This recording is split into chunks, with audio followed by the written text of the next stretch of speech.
Bismillahirrahmanirrahim. Assalamualaikum warahmatullahi wabarakatuh. Selamat berjumpa kembali dengan saya Muhammad Fairuz Sabadi MKom, dosen Universitas PGRI Yogyakarta dalam channel Fairuz El Said.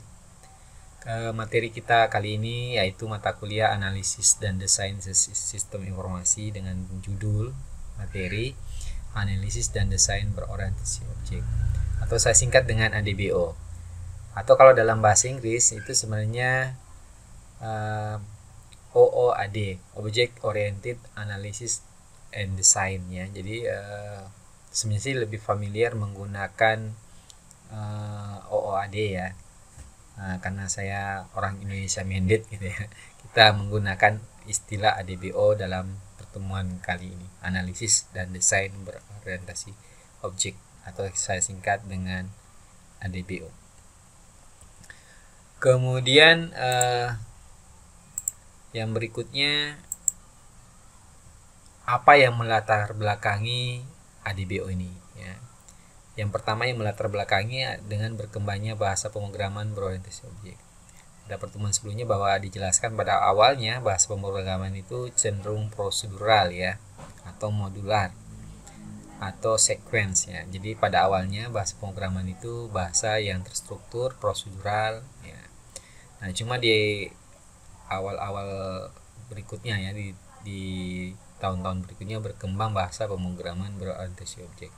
Nah, tentu saja membutuhkan metode analisis dan desain berorientasi objek yang memenuhi kebutuhan pengembangan aplikasi itu yang berbasis berorientasi objek. Jadi didorong oleh bahasa pemrograman berorientasi objek. Kemudian adanya kebutuhan pendekatan berorientasi objek sendiri ya, untuk di dalam menjelaskan misalnya proses-proses bisnis ya, di dalam sebuah sistem. Nah, kemudian adanya perkembangan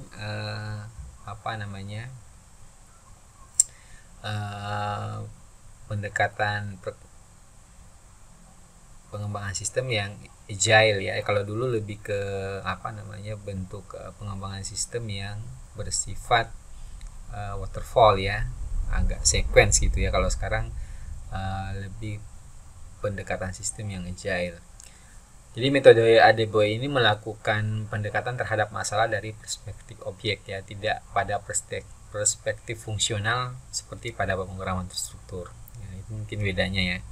Dan akhir-akhir ini memang ADBO atau OAD ini meningkat penggunaannya ya di dalam pengembangan software ya, pengembangan software, karena sekarang banyak juga bahasa pemrograman yang sudah berorientasi objek ya, apalagi itu menggunakan framework umumnya sudah berorientasi objek, sehingga desainnya pun untuk mudah diterjemahkan menjadi aplikasi. Tentu saja desain dan implementasinya bergenre sama gitu ya, sama-sama berorientasi objek.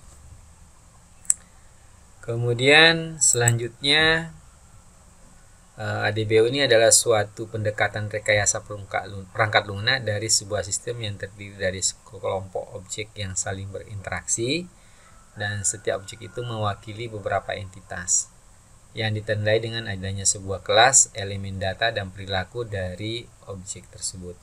Nah, ini mungkin nanti ada istilah-istilah yang mirip-mirip ya, elemen data itu sama atribut gitu ya. Kemudian ada istilah properti, itu hampir sama maknanya. Kemudian ada perilaku, metode, prosedur, ya ini hampir juga sama ya. Jadi ada istilah yang memang mirip-mirip ya, mungkin Anda dengar ini kok di sini tadi disebut atribut, di berikutnya disebut sebagai, karena menyebutnya entitas ya. Kalau disebut sebagai entitas maka elemennya itu disebut sebagai atribut. Nah, pasangan katanya begitu ya. Jadi nanti jangan bingung ya, kalau ada kelas nanti juga ada yang menyebutnya properti, ada yang metode ya. Ini yang berbeda-beda penggunaannya.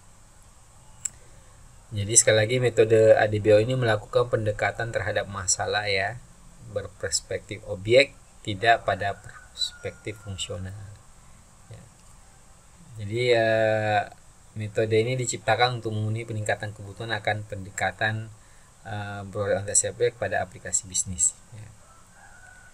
Kemudian apa sih perbedaannya? Ini dari segi tadi sudah dijelaskan bahwa pendekatannya itu Kalau yang dulu ADT, analisis desain terstruktur, kalau bahasa Inggrisnya SAD ya, structured analysis and design.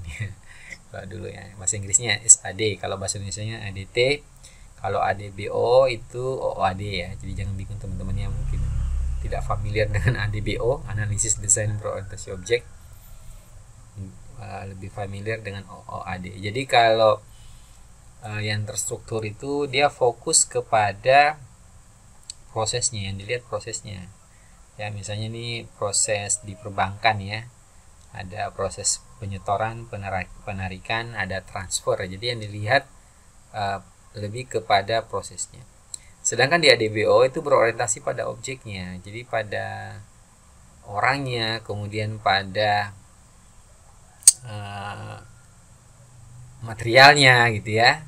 Ya, di sini misalnya nasabah, uang, dan akun. Jadi beda, yang ini lebih ke prosesnya, yang ini lebih ke objeknya, nasabah, uang, dan akun. Ya, jadi pendekatannya berbeda. Kemudian perbedaan ADT versus ADBO adalah alat yang digunakan ya. Kalau ADT menggunakan DFD, kalau ADBO menggunakan use case diagram ya misalnya. Kemudian dari sisi metode pendekatannya, jadi kalau ADT itu waterfall ya, jadi nggak balik ke atas ya. Jadi kalau udah selesai ya sudah ya, seperti air terjun gitu ya, ya udah selesai gitu. Nah tentu saja ini banyak kelemahan dibanding metode. Jadi kalau yang ADBO ini lebih agile ya, jadi ada perencanaan, nah, kemudian desain, pengembangan, kemudian diuji coba, kemudian disebar ya, direview. Jadi ada versi beta lah begitu ya, kemudian direview apakah itu bisa berhasil. Kalau gagal ya didesain ulang, kalau sudah bagus ya langsung launch ya, di launching ya, langsung digunakan, tapi melalui proses review juga, deploy dulu ya,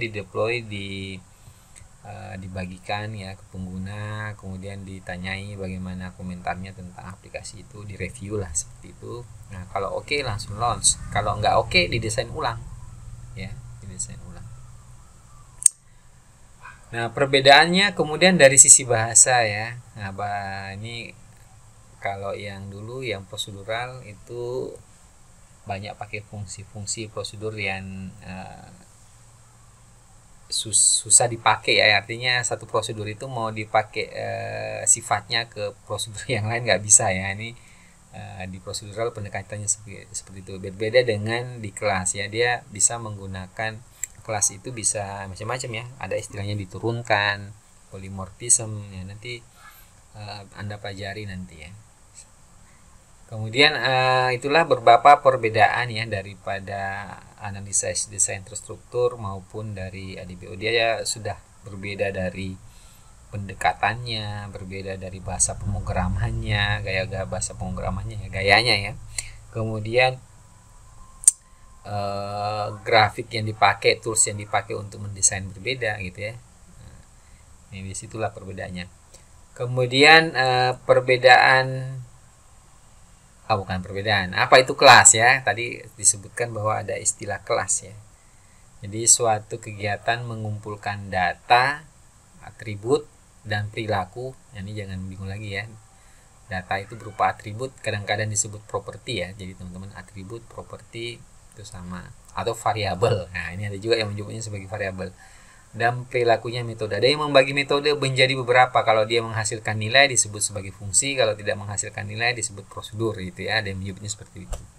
Ya hampir sama dengan analisis desain struktur, ada prosedur, ada fungsi. Nah, ini misalnya nih untuk kasus yang ini satu ini namanya satu objek ya. Kalau Pikachu dan kelas dan isinya ini berarti satu objek ya. Objeknya. Nah, kelasnya itu Pokemon ya misalnya ya. Nah, ini nama, tipe, kesehatan ini adalah disebut sebagai atributnya, namanya Pikachu. Pasti punya identitas ya untuk membedakan objek satu dengan objek lain. Walaupun mungkin atribut lainnya itu sama, ya, bisa saja terjadi ya. Seperti itu. Jadi kelas itu bisa merupakan gambaran dari sekumpulan objek yang terbagi dalam atribut operasi. Ini bisa juga disebut operasi ya. Metode, hubungan, dan makna yang sama ya. Artinya sama polanya ya. Ini satu kelas berarti ya. Jadi pola atributnya sama dan metodenya sama, itu berarti satu kelas. Jadi kelas ini bisa membentuk banyak objek. Ini Pikachu ini nggak sendirian, temennya banyak ya. Itulah yang disebut sebagai objek. Intinya bahwa kelas itu bisa digunakan untuk menciptakan objek yang mewakili fakta atau keterangan dari sebuah kelas. Jadi kalau atribut itu, ini atribut ya, di sini punya 3 atribut, itu data item yang menegaskan objek. Nah, biasanya untuk membedakan antara satu objek dengan yang lain itu bisa dilihat dari atributnya ya. Isi nilai atributnya ya. Kalau atributnya sih nama atributnya sama, nilai atau value dari atributnya. Nah, jadi sedangkan operasi atau metode itu ada yang membedakan operasi dan metode ya. Kalau operasi ada yang bilang itu fungsi. Ya. Jadi metode ada yang membedakan operasi dan metode. Jadi fungsi di dalam kelas yang dikombinasikan ke bentuk tingkah laku kelas. Sedangkan metode adalah pelaksanaan prosedur ya. Bagian dari kode yang mengeksekusi respon terhadap permintaan objek lain di dalam sistem. Jadi agak dibedakan. Jadi kalau operasi itu lebih ke dalam ya, kalau metode itu bisa dipakai atau dipinjam oleh objek lain di dalam sistem gitu ya. Nah, ini agak berbeda istilahnya. Kemudian ini tadi apa itu objek? Tadi satu kelas, ini objeknya bisa banyak ya. Objeknya, tapi atributnya sama, jenis atributnya sama ya. Jenis atributnya sama. Dan bisa saja mungkin cuma identitasnya beda, yang lain sama, itu bisa terjadi ya. Sama. Tapi tetap ada pembedanya. Jadi memiliki identitas. Jadi karakteristik objek itu pasti tetap memiliki identitas, bisa konkret, bisa konseptual ya. Ya nyata tidak nyata ya, konkret ya, benda nyata, objeknya nyata atau konseptual ya. Itu misalnya kebijakan lah kalau lebih pasnya mungkin ya. Kebijakan itu sesuatu yang bukan nyata ya, kebijakan itu. Tapi kalau nyata ya barang gitu ya, data barang misalnya, itu juga data yang konkret ya. Kemudian sifatnya melekat pada identitasnya. Jadi ya sifat dari ini properti, makanya disebut properti, itu melekat pada identitasnya. Kemudian dua objek dapat berbeda walaupun semua nilai atributnya identik ya.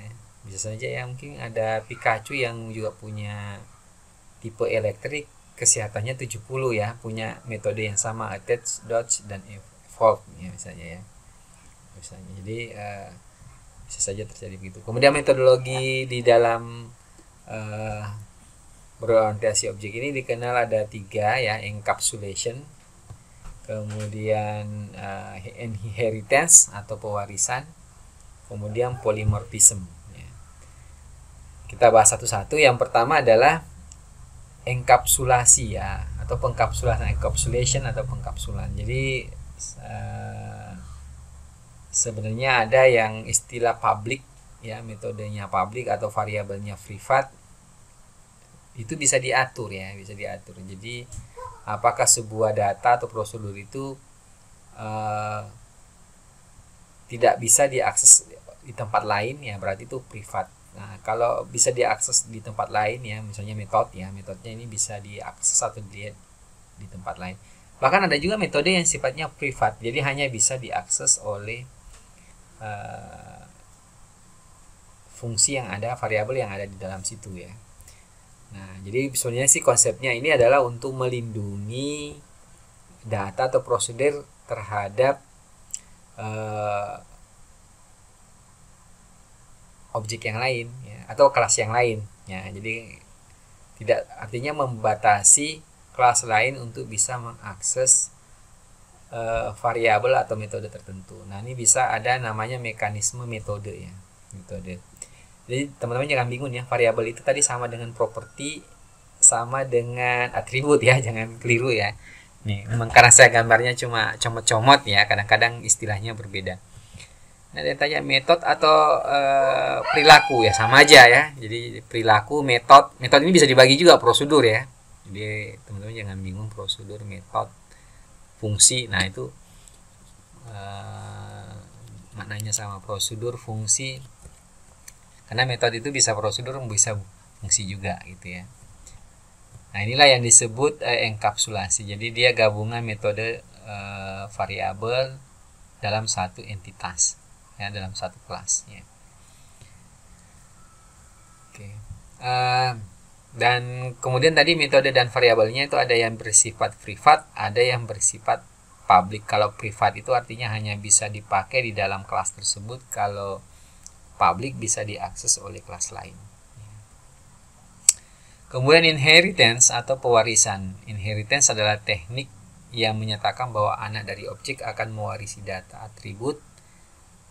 Nah, ini data sama atribut sama ya maknanya ya. Dan metode lain dari induk secara langsung. Jadi teman-teman juga harus hati-hati membacanya. Data atribut tadi, data atribut, properti, variabel. Nah, ini kadang-kadang namanya begitu ya, ganti-ganti ya. Jadi, mudah-mudahan tetap paham ya walaupun istilahnya berubah-ubah.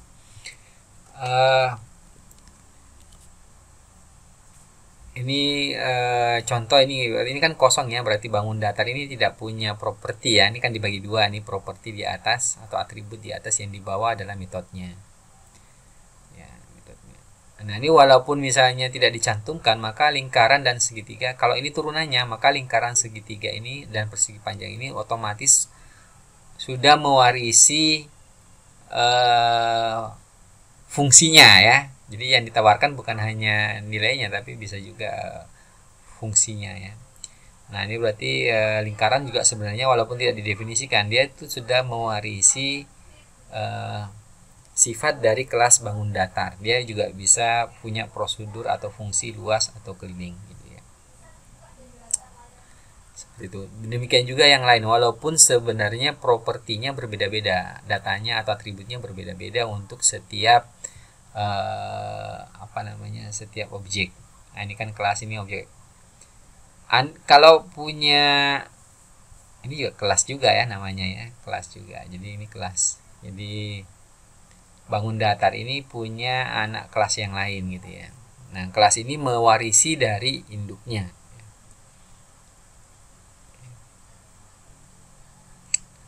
Polimorfisme yaitu menyatakan sesuatu dapat mempunyai bentuk dan perilaku yang berbeda. Ya, bisa saja namanya itu luas tapi perilakunya berbeda ya. Ya, sama-sama namanya, sama-sama bisa ngitung luas tapi perilakunya berbeda ya. Jadi hanya meniru orang tuanya tetapi sebenarnya punya karakteristik sendiri-sendiri ya. Sifatnya diturunkan dari orang tua tapi nggak sama persis sama orang tuanya, kan begitu ya. Nah, ada mirip-miripnya tapi tidak sama persis gitu ya. Jadi polimorfisme ini mempunyai arti bahwa operasi yang sama mungkin mempunyai perbedaan dalam kelas yang berbeda. Jadi kalau dia diturunkan di kelas yang berbeda, maka sifatnya juga bisa beda-beda ya. Kemampuan objek-objek yang berbeda untuk melakukan metode yang sesuai dalam respon pesan yang sama. Sama-sama nama fungsinya tapi responnya berbeda ya, karena berbeda kelas. Seleksi dari metode yang sesuai tergantung pada kelas yang seharusnya menciptakan objek. Nah, pemodelan berorientasi objek itu ada 3 ya. Yang pertama adalah objek sendiri ya. Model objek menggambarkan struktur statis dari suatu objek dalam sistem dan relasinya. Model objek ini berisi diagram objek yang berupa graf di mana node-nya adalah kelas yang mempunyai relasi antar kelas. Jadi nanti belajar kelas diagram ya. Nanti kelas diagram nanti kita pelajari juga. Kemudian dinamik. Model dinamik menggambarkan aspek dari sistem yang berubah setiap saat. Model dinamik dipergunakan untuk menyatakan aspek kontrol dari sistem. Model dinamik berisi state diagram yang berbentuk graf di mana node-nya adalah state dan arc adalah transisi antara state yang disebabkan oleh event. Ini activity diagram ya mungkin ya, lebih tepatnya ya mungkin. ini ya, nanti grafiknya. Kemudian fungsional ya, model fungsional menggambarkan transformasi nilai data dari di dalam sistem. Di dalam sistem, model fungsional berisi data flow diagram. DFD adalah suatu graf di mana node-nya menyatakan proses dan arc-nya adalah aliran data. Nah, ini nanti masing-masing ini akan ada toolsnya ya, toolsnya untuk menggambarkan pendekatan ini.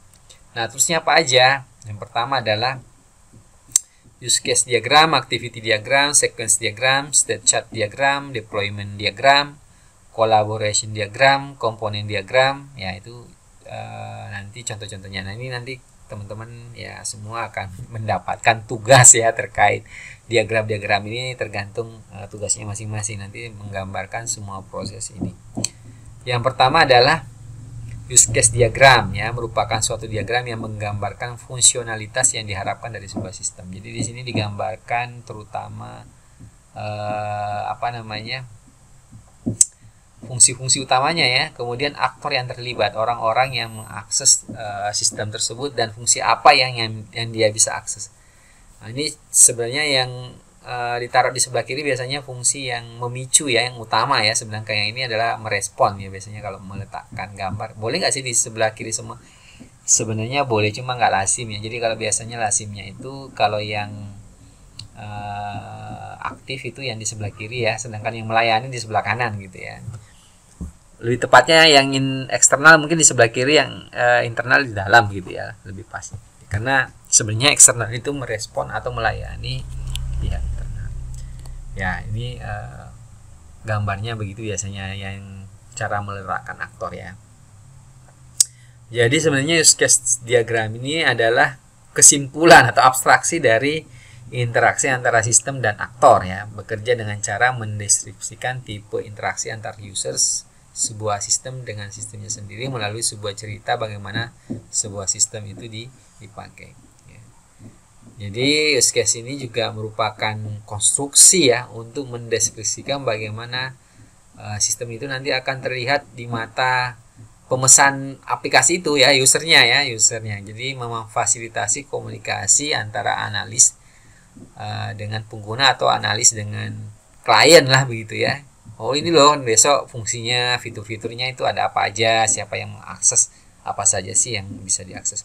Di sini tidak digambarkan tentang data yang mengalir ya, jadi lebih kepada fungsi-fungsi dan aktornya, orang-orang yang bisa mengakses sistem tersebut ya. Jadi mempresentasikan interaksi antar aktor dengan sistem ya. Kemudian ini namanya use case diagram. Jadi menggambarkan berbagai alur aktivitas. Nah, kali ini agak lebih mirip flowchart ya kalau yang terstruktur ya. Nah, ini flowchart, nanti flowchart sistem ya. Ini juga bikinnya pakai flowchart sistem ya, menggunakannya. Jadi menggambarkannya bisa pakai flowchart sistem. Walaupun sebenarnya ada software khusus UML ya. Untuk ini salah ya, judulnya bukan use case diagram tapi activity diagram ya. Mohon maaf, ini ada kesalahan judul. Itu harusnya diagram. Jadi menggambarkan berbagai alur aktivitas dalam sistem yang sedang dirancang, bagaimana masing-masing alur berawal, keputusan yang mungkin terjadi, dan bagaimana aktivitas itu berakhir ya. Rekanya di aktivitas itu. Jadi dapat menggambarkan proses paralel yang mungkin terjadi pada beberapa eksekusi. Jadi boleh paralel ya, ini bukan berarti harus urut ya. Tapi ada beberapa yang memang kelihatan sequence ya, tapi bisa saja itu berlangsung secara paralel. Oke. Kemudian sequence diagram ini menggambarkan interaksi antara objek di dalam dan di sekitar sistem ya, termasuk pengguna, display dan sebagainya ya, berupa message yang digambarkan terhadap waktu. Jadi ini menggambarkan waktu juga ya. Jadi urutannya, misalnya nih login, memasukkan username password, kalau gagal ya balik lagi ya, mengisi lagi ya, recap data anggota dan seterusnya. Ini menggambarkan proses-proses ya yang ada di dalam urutan proses di dalam sebuah fungsi itu. Oke. Kemudian deployment diagram. Nah, ini merupakan gambar proses-proses yang berbeda pada suatu sistem yang berjalan dan bagaimana relasi di dalamnya. Jadi menggambarkan proses-proses yang ada di dalam dan hubungannya seperti apa.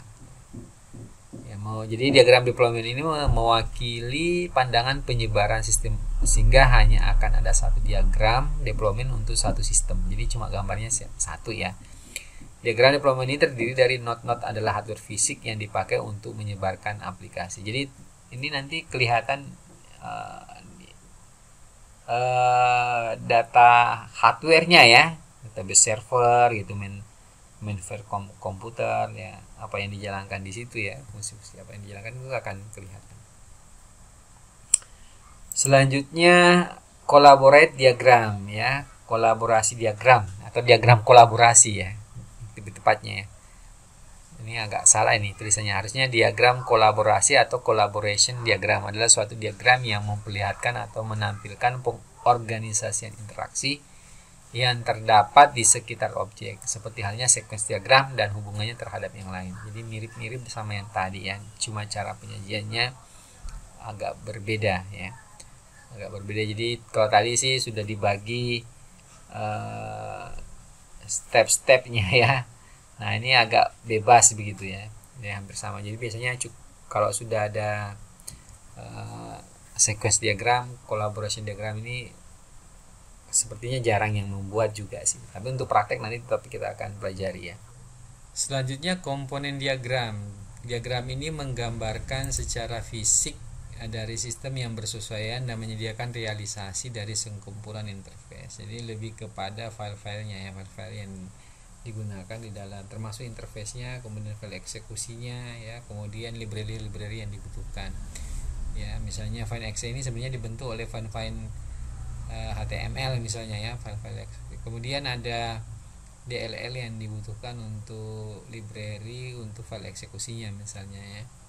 Nah, ini digambarkan relasi antar file-file aplikasi ya. Jadi pendekatannya ini sangat berbeda banget sekali dengan ADT. Di ADT kita tidak disinggung sama sekali tentang file-file ya. Nah, ini juga memasuki tahap-tahap